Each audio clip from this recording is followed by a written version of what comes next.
Flight attendants, what are some of your craziest stories? I've been a flight attendant for 6 years, and the strange passenger in row 12 is by far my creepiest story.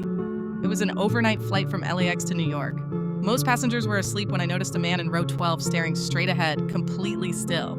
His expression was blank and he gripped the armrests tightly. I asked if he was okay, but he didn't respond. When I leaned closer, he slowly turned to me and said, "They're coming." Chills ran down my spine. I asked who he meant, but he only stared at me and added, "You'll see." His tone was flat, almost robotic. I moved on, uneasy, but kept glancing back at him. He stayed in that same rigid position for the next hour, unmoving. During descent, I passed his row again, ready to ask him to prepare for landing. But he was gone. His seatbelt was still buckled and his bag was under the seat in front of him. I checked the nearby lavatories, but they were all empty. None of the nearby passengers had seen him leave. One even joked, "What man, that seat's been empty the whole flight."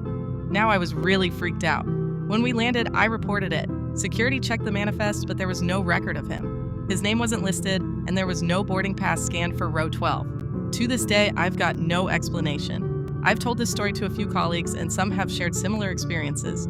Passengers who disappear mid-flight, strange presences in the galley. Every time I'm on an overnight flight, I glance at row 12, wondering if I'll see him again.